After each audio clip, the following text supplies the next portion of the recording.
Hi everyone, and welcome to Mini Lecture 3. Today we'll be discussing spelling and correct word usage. Before we begin, take a moment to gather the following materials for the lecture assignment. You'll need a Word document to write on, as well as access to your current writing project materials.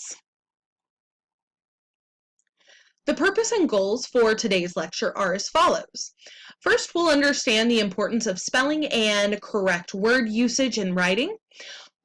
And in order to do this, we will explore common homophones as well as explore commonly misused words/phrases.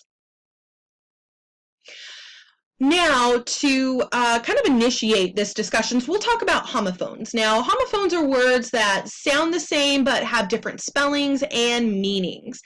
Homophones are some of the most common spelling errors that you will see today.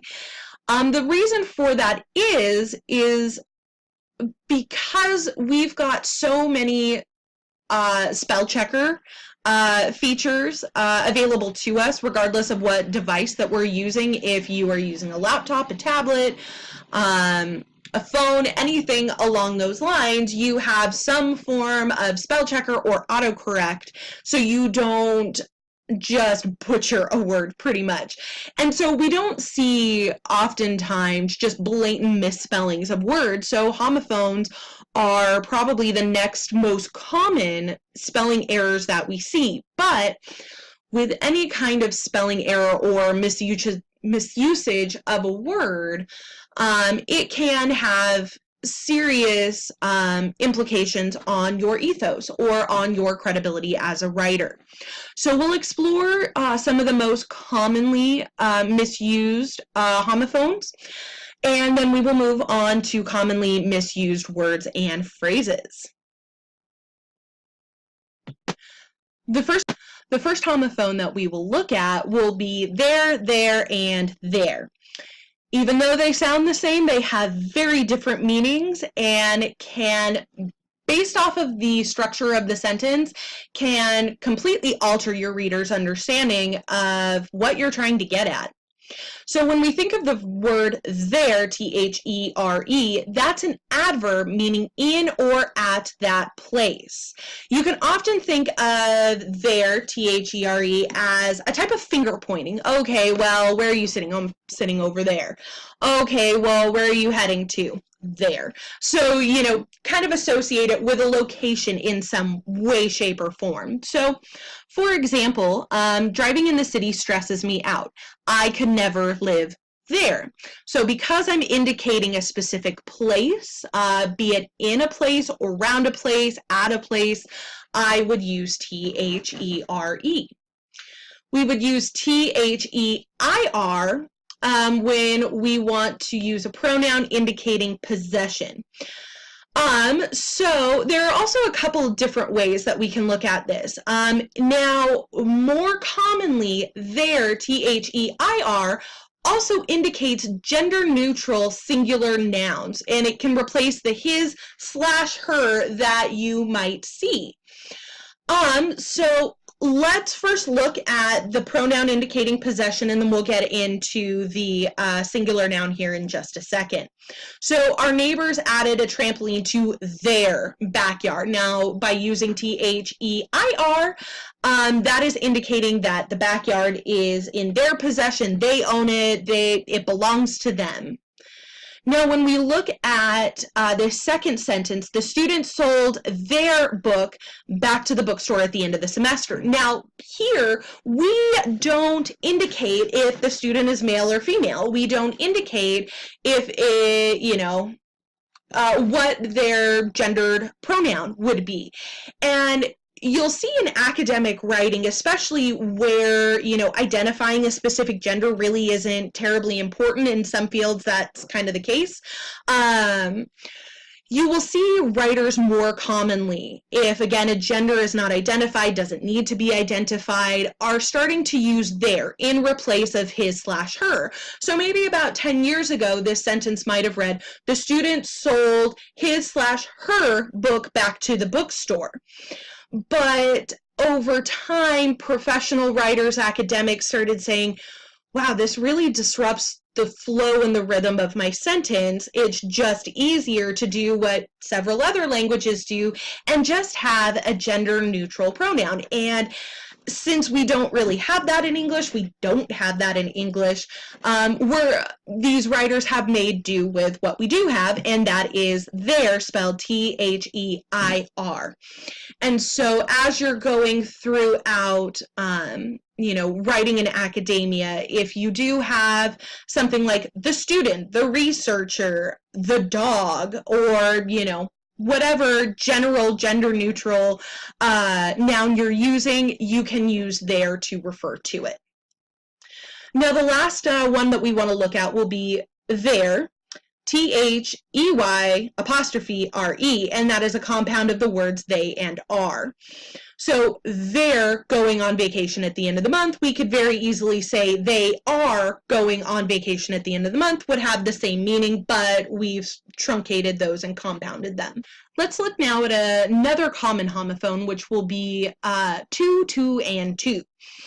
If I use to, T-O, 1-O, that indicates a preposition or an infinitive. So please deliver this letter to the Dean of Students. I love to watch a basketball game. If we use T-W-O, that indicates a specific numerical value, so the number 2. The intern returned with 2 lattes and 3 mochas. Now, I will say this, where I do see a number of writers mix up T-O and T-O-O, I very rarely, and I actually don't think I can recall, an instance in which someone has used T-W-O, mistakenly in place of one of the others. So this one I just put in because it just kind of gets roped in with these homophones, but it's usually never an issue. And the last one, to T-O-O, so 2 O's. That's an adverb indicating an excess. Adverb synonymous with also. So much like there, spelled T-H-E-I-R, there are a couple different ways that we can use this term. So our neighbors alerted the resident assistants because our music was too loud, or it was excessively loud, or really loud. So if you're really wanting to emphasize that there is an excess of something, you could use the term to, T-O-O, to indicate that. He, too, enjoyed collecting data at Zion National Park, so that indicates also. So he also enjoyed collecting data at Zion National Park. So again, the T-O-O has a couple different ways that you can certainly use it in your writing, but you just want to be aware of that to ensure that you are not using T-O when you should be using T-O-O and vice versa. The next that we'll look at will be bare versus bare. Bare, spelled B-A-R-E, is an adjective indicating that something is uncovered. So, before standard hygiene practices were implemented in hospitals, surgeons would perform procedures with their bare hands. So it means that they didn't wear gloves, they didn't have any kind of protection on their hands, they just, started surgery, and hopefully they washed their hands before they started. But, you can think about it, bare hands, bare naked, things that are just bare bones. So things of that nature that indicate that there is no covering on the noun that it modifies. The next that we want to consider is bear, B-E-A-R. And again, this can have a couple of different meanings. So first and foremost, it can very well indicate the animal, bear. But it can also be a verb indicating that something is being carried. So looking at these in examples, in some areas, residents commonly see bears wander into their backyards. And so we're talking about the animals, that the bears wander into their backyards all willy-nilly. But we also see bear, and the reason that I wanted to include this is because I often do see papers regarding the Second Amendment, and this is often a homophone that poses problems. Oftentimes people will want to use B-A-R-E, but it's B-E-A-R.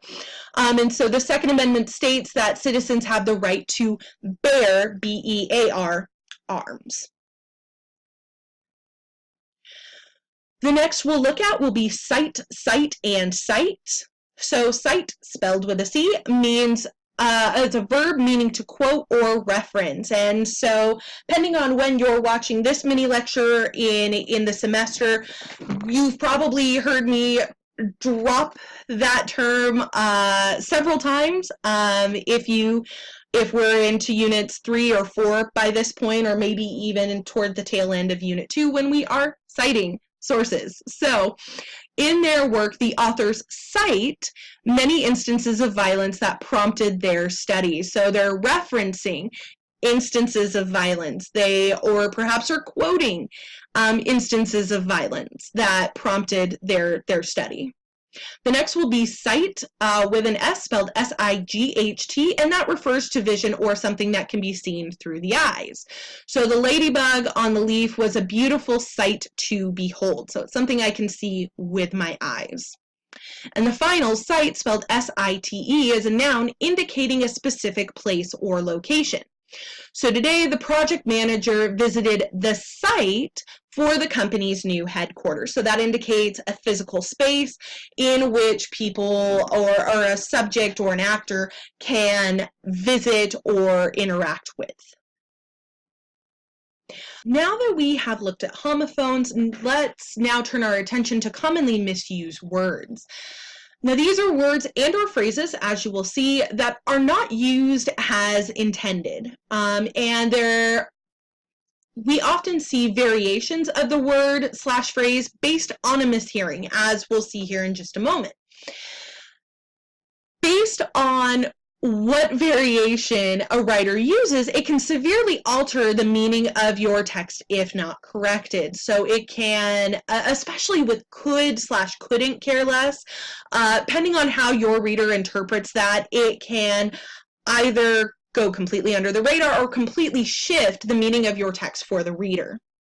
So some examples that we will look at will be for all intents and purposes, in regard to, couldn't care less, and then we'll also look at the terms fewer / less and affect versus effect.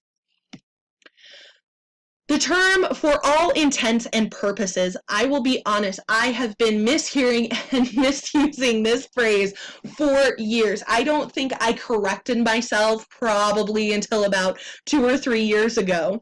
And so anyway, this is a very commonly misused phrase. And so it's, again, commonly heard as for all intensive purposes, which is how I used it. I also have seen written for all intents, like a tent you go camping in, and purposes. So purposes seems to, be consistent, but is it intensive? Is it intense? Is it intense? So, but the correct usage of the phrase will be for all intents and purposes. It basically means in every practical sense and can be replaced with a synonym of virtually. So the campus bookstore, for all intents and purposes, will be closed to students and faculty during the winter break. So we could easily replace that with, for the campus bookstore, virtually will be closed to students and faculty during the winter break, and it means in every practical sense. So if we were to read that, we could assume, okay, well, they'll probably just be restocking for the next semester, but I as a student, I as a faculty member, I as a staff member, will not be able to go in there and shop around and purchase things. We'll also look at in regard to. This one is commonly misheard as in regards to. So there's typically an S put on the end, but that's not grammatically correct.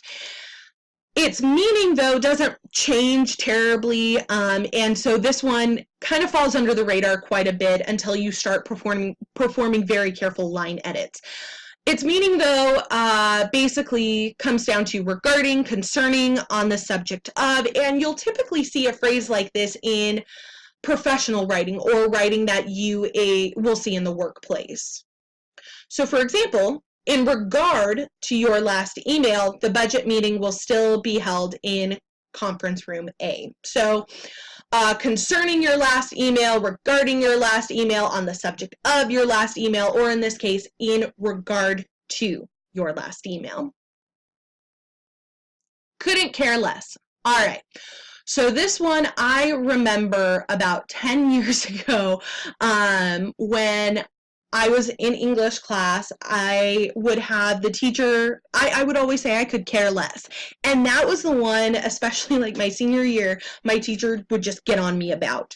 And the response would be, oh, you could care less? Could you care less?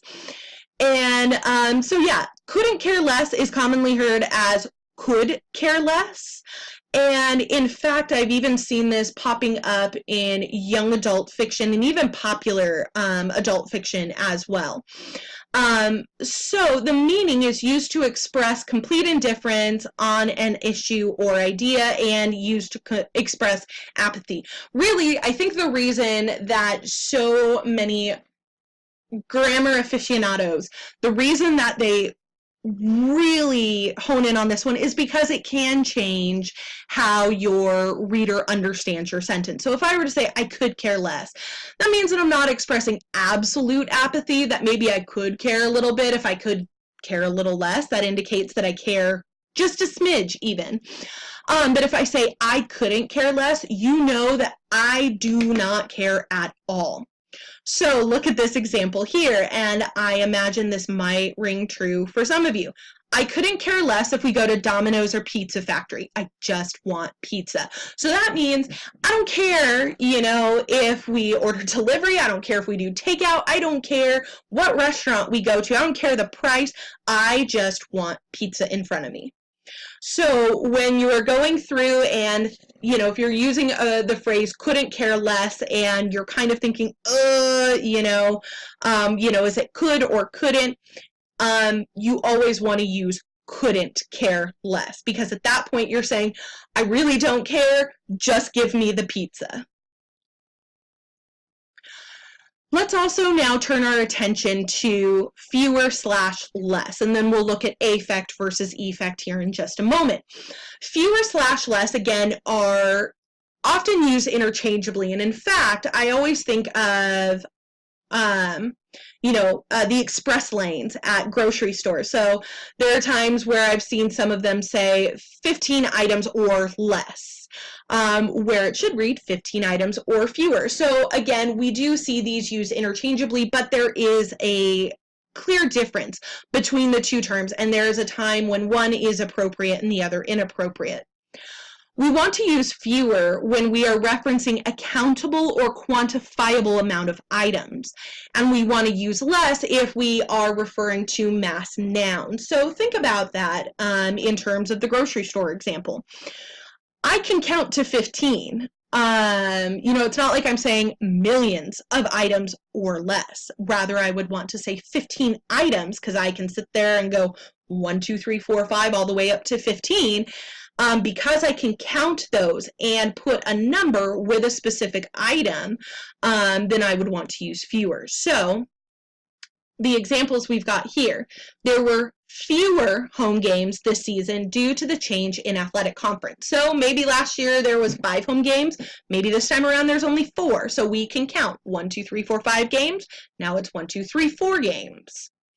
But we would want to use less, again, when we're referring to mass nouns or something that we can easily count or discern a quantity of.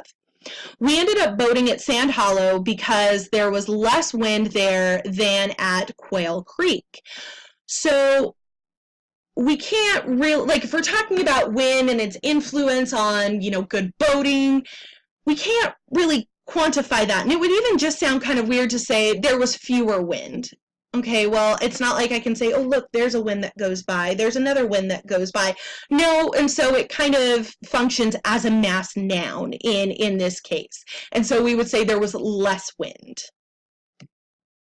Now, finally, we want to look at the dreaded affect versus effect. This has plagued writers for as long, I think, as these two terms have existed in the English language, and it continues to plague writers, and it will continue to plague writers.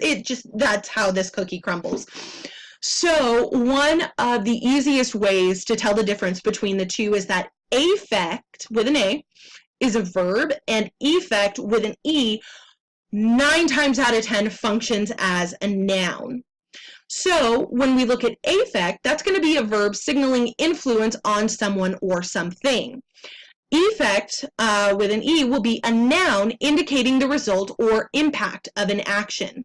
So if we look at affect, the higher Utah elevation affected the players from Texas, so it had an influence on them. Poor attendance will affect your final grade in the course, so it will influence what your grade is based on how well you attend class. Where we look at effect, so the effect of her all-nighter was that she had difficulty concentrating at work the next day. Kind of an easier way that, another easy way that you can, when you're deciding whether to use affect or effect, if it follows the word the ends with an E, so you want to follow with the effect, like we see in this final example. The effect of her all-nighter. So we wouldn't want to say the affect, we would want to say the effect. So that concludes today's mini lecture. For the lecture assignment, I want you to locate the drafting materials you have for the project we're currently working on, and then identify at least 3 instances in which you did or could use one of the commonly misspelled phrases or misused word/phrases. Based on the 3 instances you identified, discuss how the proper use of the words/phrases will aid in your ability to communicate a message. So if you're saying, for example, I just want to express, I don't care. I really could not care any less. And so you could say, okay, well, here I said could care less. Or if you are still drafting, you could say, in this part, I could say, I couldn't care less.